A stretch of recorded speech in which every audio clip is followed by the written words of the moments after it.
quinta temos o quadro Saúde Mental. Hoje eu converso com a neuropsicóloga e também uma analista de comportamentos, a Micheli Thiessen, que participa aqui do Bom Dia Litoral. Eu já quero começar perguntando se eu fiz a pronúncia correta do seu nome e sobrenome. Sim. Obrigado. Já desculpa também se não foi da melhor maneira. Agradeço a sua participação. E o tema hoje é um tema muito atual, que eu fiquei sabendo com quem já acompanha as redes sociais há mais tempo, esse tipo de vídeo. Não é tão novo, mas que explodiu nos últimos anos, principalmente nos últimos meses. E agora, no período de férias, então, tá uma febre, que é o famoso brain rot, ou como a gente muito fala, o tralaleiro tralalá, a bailarina caputina. Muita gente acompanha, principalmente crianças, esses vídeos no YouTube, nas redes sociais, no TikTok, no Instagram. Mas acaba sendo um risco muito grande para essas crianças. Que risco é esse e por que esse vídeo pode ser tão prejudicial? Muito bom dia, bem-vinda. Bom dia, obrigada pela oportunidade, Pierre. Esse conteúdo, ele acaba sendo um conteúdo superficial e hiperfragmentado. E é muito gostoso, porque é um conteúdo que te dá recompensa e te dá satisfação instantânea e sem precisar ter um pouquinho de frustração para chegar esse reforço, né? Essa recompensa. O que isso pode prejudicar a médio e longo prazo para o desenvolvimento das crianças? Nós aprendemos a partir de exposições a experiências. Então, nós precisamos nos expor a experiências de aprendizagem e a aprendizagem ela é feita pela repetição. Quando nós estamos mais direcionados para esses vídeos curtos e superficiais, nós não desenvolvemos, no caso das crianças e também adolescentes, eles não desenvolvem o que a gente precisa fazer para trilhar no cérebro mesmo o caminho das aprendizagens sadias. O que poderia chamar de aprendizagem sadia? É a capacidade de você ter repertório para você discutir um assunto, para você fazer reflexões sobre a sua vida, para você ter uma discussão onde você possa apresentar o seu ponto de vista e eu possa apresentar o meu ponto de vista. Então, isso é mais a médio e longo prazo, né? Então, a gente desenvolve um cérebro que não tem as funcionalidades necessárias para uma vida adulta. Então, acaba ficando muito, muito, muito aquém do necessário, do que eles vão precisar na vida adulta.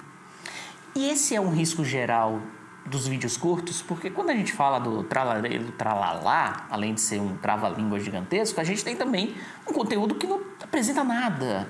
É um vídeo bobo, que não traz absolutamente nenhum conhecimento para a criança ou adolescente que está acompanhando aquele vídeo. Mas quando a gente parte para outras redes sociais, principalmente o TikTok, a gente vê que são muitos vídeos curtos. E alguns até tentam trazer algum tipo de conteúdo, mas por pouco tempo não apresenta esse conteúdo necessário para aquela criança, aquele adolescente. De um modo geral, esses vídeos curtos, eles também podem prejudicar esse desenvolvimento, esse amadurecimento da criança e do adolescente, esse embasamento em argumentações do que ela quer falar, do que ela quer expressar. É um problema crônico de vídeos curtos? É um problema crônico. E o que você falou de amadurecimento do cérebro, na neuropsicologia é chamado de neuroplasticidade, né?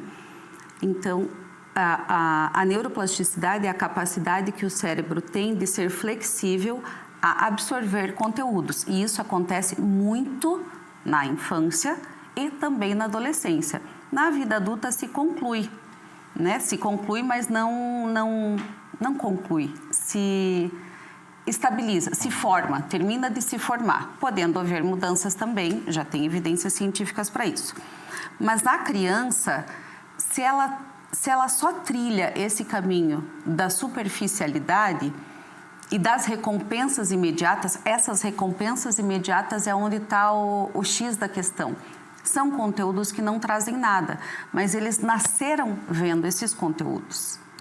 Eles nasceram, o que chamam de nativo digital, né? Eles nasceram só usufruindo disso. O que isso faz? ele não aprende a esperar ou tem mais dificuldade de esperar, tem uma menor tolerância à habilidade de espera, que é uma habilidade comportamental. Então, quando ele vai, ao invés de fazer uma tarefa de casa, ele vai preferir o vídeo. Eu também preferiria o vídeo. Você também preferiria o vídeo, né? Verdade. Mas a falta de exposição a esse, digamos, sofrimento, que seria um tempo de espera para ter um benefício natural, é o que mais compromete neles. Então, a falta de atenção, desenvolvimento de comportamentos ansiogênicos, é falado de um TDAH secundário, ou seja, ele não é um TDAH daquela criança que é TDAH, mas ela desenvolve componentes que se encaixam no diagnóstico de TDAH.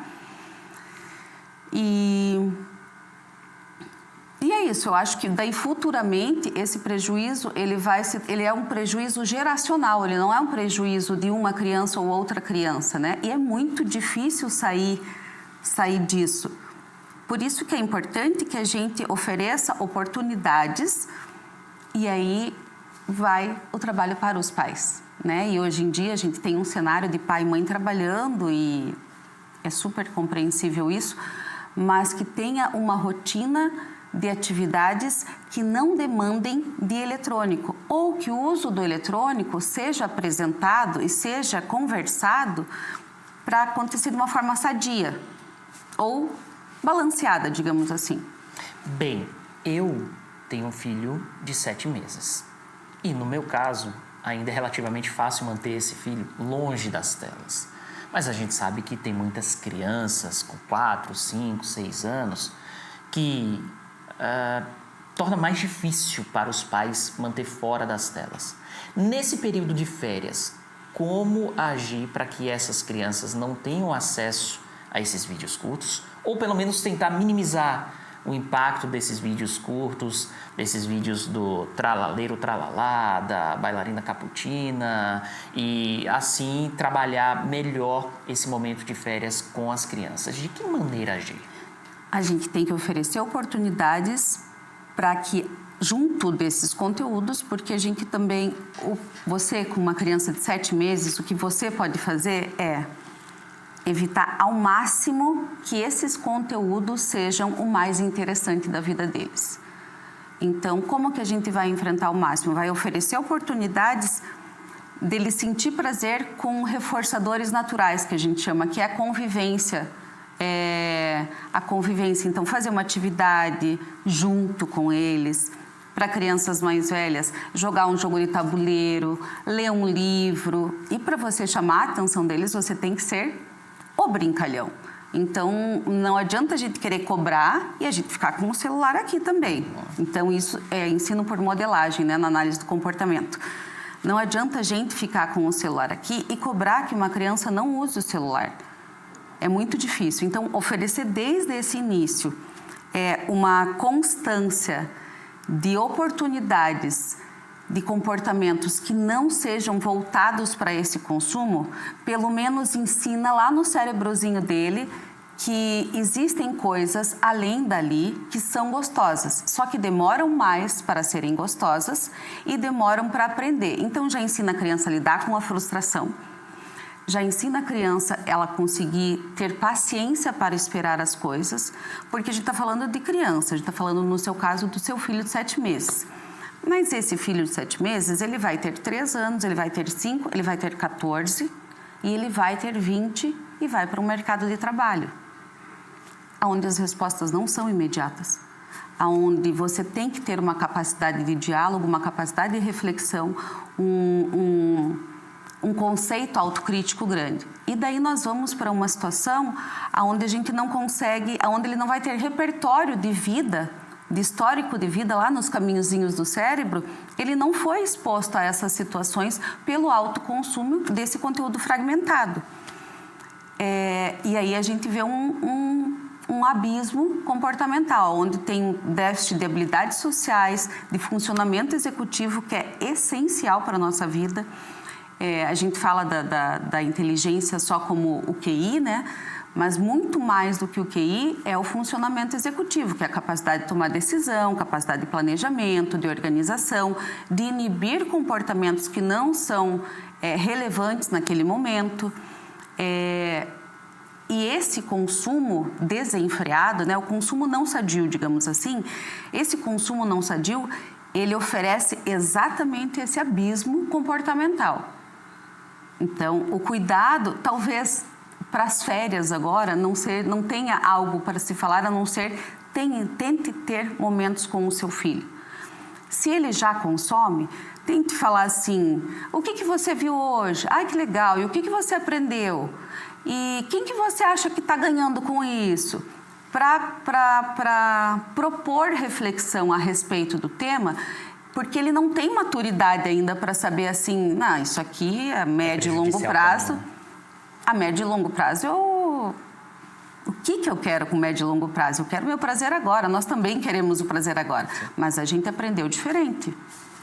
Perfeito. Michele, muito obrigado pela participação. Imagina, obrigada pela oportunidade. Foi um prazer enorme tê-la aqui. Já fica o convite para você retornar para uma próxima oportunidade, falarmos sobre de que maneira as plataformas, as redes sociais podem ajudar no desenvolvimento das crianças. Ótimo, ótimo tema. Em breve você retorna aqui para conversar com o público. Obrigada, tá bom? Pierre. Um abraço, até mais. Abraço.